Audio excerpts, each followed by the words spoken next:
And the second thing that was really at the core was trying to make something that would inspire my kids the way I told you Batman inspired me back in the Yeah. day, and he still does, but, in that really formative moment when I was 9 and 10, and he became so real to me as a means to go up against the things I was afraid of, because that's what these characters exist to do, right? They're each kind of a specialized way of going up against your fears. One that's 18, one that's 14, and a 6-year-old, but the 18 and 14-year-old, the thing that impresses me so much about them and their whole generation, honestly, not to be too general, but they see a world that's much rougher than the one I feel like we face in terms of, divisiveness and politics, but also just the problems they face feel much more daunting. Things are much more entrenched, and economically things are frightening. All kinds of things are frightening for them in Yeah. these huge systemic ways.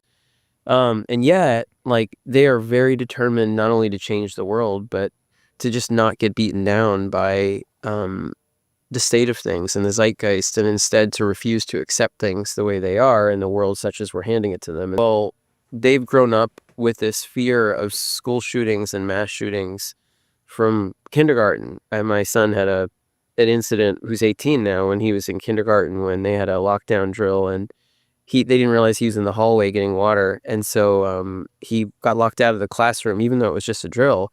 And for the rest of the year into first grade, he wouldn't go to school without a thermos because he never wanted to go get water again. And Oh my it just God. occurred. Yeah, My I mean, it's just God. these things that you realize they have very different terrors than we did. Sure. And Batman, if he's going to mean something to them, he's got to engage those. And and again, like, they don't feel like they have access to billionaire stuff. Billionaires are antagonists in their worlds in a lot of ways. And so why not make that the Joker and make Bruce this? So that was kind of the whole, like, primordial soup of it. And that's where it came from. And to see the, young people in particular responding to the absolute universe, not just Batman, but the way that they are, is been one of the greatest thrills and really, like, joys of my whole career, if not the greatest, is to feel like you're part of something with all these other great creators that's bringing in a young readership.